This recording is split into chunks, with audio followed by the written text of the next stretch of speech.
So welcome to my elaborate and well-lit studio. Actually, this is the bedroom of the kind of apartment that an ex-con with a $7.8 million restitution order lives in the town of Montpelier, Vermont. And the topic is changing as well as the setting. Sometimes I think YouTube doesn't quite know what to make of me, what the algorithm doesn't know how to figure me out. Yesterday, I was talking about awakening and the deeper currents of life, who we are, what we're doing here, what we are and what we're not, what means something and what doesn't mean much. And today in the United States, we're buzzing with dealing with the fact that an ICE agent just apparently murdered a woman in Minneapolis, and with the fact that our country is going to war, an unauthorized, unsanctioned, unwanted war with Venezuela, and just an accelerating collapse of decency and truth and honesty and caring for our neighbors into a greater and greater kind of autocracy, despotism, totalitarian, whatever you want to call it, kind of culture. And what strikes me is that, on YouTube, they advise you to pick a topic, pick a niche and stick to it. Keep talking about raising chihuahuas or how to cut people's hair or whatever it is. Pick a topic and stick to it. But life isn't like that, is it? Yesterday, the video I put out yesterday was one of the ones that came out cleanest for me and seemed to express something deep and true for me about what this whole process of my life and what you call spiritual practice or awakening is all about. And then today, what calls to me is the material parts of life. Finding another job because my part-time job just ended. Finding a job so I can live. A fight with my wife about some of the hardest parts of our life, dealing with the reality of living in a collapsing and a increasingly dangerous culture. And all I know how to do, I don't know even why I'm doing this channel, but there seems to be something important for me about responding to whatever it is that life brings, whether it's talking about my relationship with my wife, talking about the deep and unexpected love we have found, or talking about the places where things get hard, or talking about the deeper truths of life, talking about what it was like in prison. It's all life, and it all matters. And today I was going to make another video following up on this topic of awakening and spiritual practice and the kind of the deeper meaning of life. And yet what I'm called to do is just add my voice to those talking about the dangerous situation of some of the more toxic, crazy, distorted elements of our culture taking over and trying to turn our culture into an autocracy, a dictatorship, divided culture where we're pitted one against another. The first thing that came up for me before I even learned about the ICE murder was just this whole thing with Tim Walz dropping out of the governor's race in Minnesota. And it just strikes me as one of many casualties of this toxic, hateful, cruel, mean political culture and human culture that we have in our country, when Tim Walz was chosen by Kamala Harris to be her vice presidential nominee, I felt here was a man with some heart. Here was a man who was a genuine person who had served in the military reserve. I forget the specifics of it, who was a football coach, who was a obviously genuine member of his community. And here he was speaking in the political arena with heart and with care and with passion and with intelligence about our lives. And what happens to people like that when they step forward? This toxic culture, the MAGA culture that attacks everything, that points fingers and that lies about people and accuses people and accuses them enough and enough and enough and enough so that the accusation sticks. And a good man like Tim Walz is forced out of the political arena. It's not the most pressing thing, perhaps, that's happening in our culture today, but it's a tragedy, and it's a commentary on why we don't have better people, more genuine, kind-hearted, open-hearted people running our political institutions, because it's a vicious culture that we are allowing to happen, that we are participating in.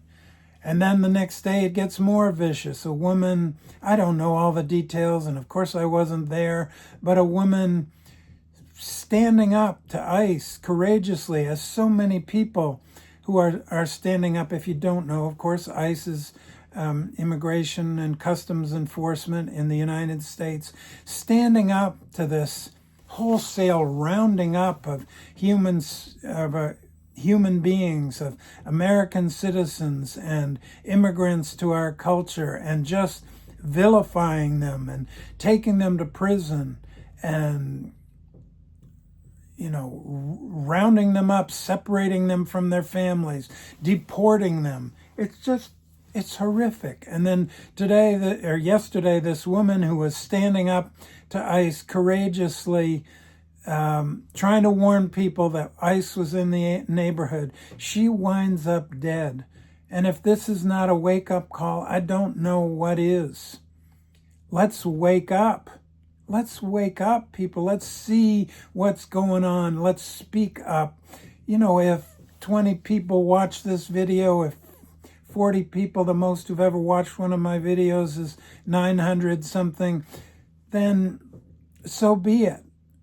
But this is the place where I can speak up. Where can you speak up? What can you say? Because to me, all of these things in life matter. It matters to ask the question about the deeper truths of what we are, the kind of questions I was asking in the video I made yesterday, The Slowest Awakening in the World. It matters to talk about the deeper truths of what we are, to talk about what we're here to do, what we're here to be. What is this life all about? Those things matter, because if we don't know those things, if we're not reflecting on those things, if we're not pondering those things and coming to a deeper understanding of who and what we are and what it means to relate to each other in this realm of human culture, if we're not asking those questions, how can we begin to sort out the mess of human culture? It's important to ask the deeper questions. It's important. I don't like the word spiritual. I don't like the word awakening. I like what is this deeper truth of what we are? Yes, that's important. And at the same time, I know spiritual people who talk about those things as though they're the only things that matter. And it doesn't matter what's happening in the world, because the world is an illusion. And to me, that's a terrible mistake. That's a terrible misunderstanding of what it means to be human. Yes, we are spiritual beings coming into this realm to experience life here. And so on a fundamental level, maybe that is what truly matters. But damn, if we're spiritual beings, life worked awful hard to get us here. Life worked awful hard to create this body, to create this consciousness, to create this play of activity, of politics, of human love, human oppression, human drama. It worked hard to get us here. And if we just dissociate ourselves and say, oh, it's all spiritual, so what the hell? Who cares what happens? Who cares who lives or dies? And of course, nobody's going to say that directly. But there is that kind of spiritual trap of getting lost in the absolute, lost in the deeper questions, and forgetting that it's important to address what's actually happening. What is happening in our own lives? What is happening to our fellow citizens? Is there truth being told? Are we confronting or speaking up to the lies that are being passed off as truth in our culture? All of it matters.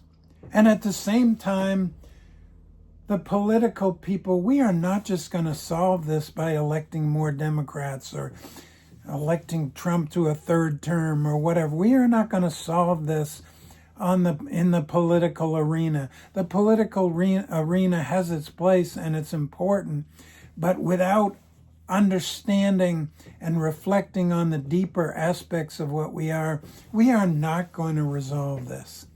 So today, I'm just here to say, I don't really love the concept of right and wrong because there's so many perspectives to bring to things, but there are things that just killing people for speaking up in our country about protecting our neighbors and citizens. This is wrong. This needs to be addressed.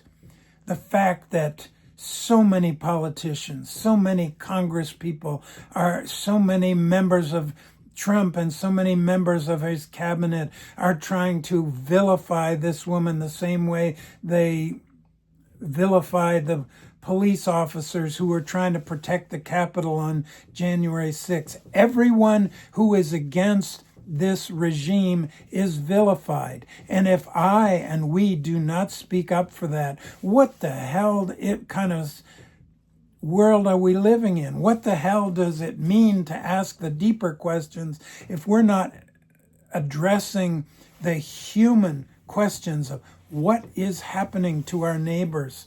What is happening in our communities? What is happening to the truth? What is happening to integrity? What is happening to our culture? It's a time for all of us to recognize our importance, the importance of our voice, the importance of getting up off the couch, the importance of speaking up in whatever way we can. This is my small way of speaking up. What is your way of speaking up? There are a lot of voices out there, from very shrill and very angry and very distorted. There are all kinds of voices speaking up. What do you have to say? What is your contribution to this moment? Because it's all important. The deeper, fundamental, existential, spiritual, if you want to use that word, aspects of life are important. It's important that we ask who we are, what we're here to do, what is truth, what is love, how do we treat our fellow human beings. And it's also important to ask, what are we doing in our communities? How are we treating each other? Are we bringing our own heart, like Tim Walz did? Are we bringing our own heart to the situation? Are we sticking up for other people who are bringing their heart to the situation, who are bringing their courage, who are stepping up? It's all important, folks. Every detail. from the jobs we do, from how we conduct ourselves in our relationships, how truthful I am with my wife, how helpful I am to her as she makes her own transition to this country. Every single aspect of life, from the deepest, most fundamental, most existential questions of who we are and what we're doing, to the most nitty-gritty questions of how do we treat each other? How do we care for one another? How do we hold each other accountable?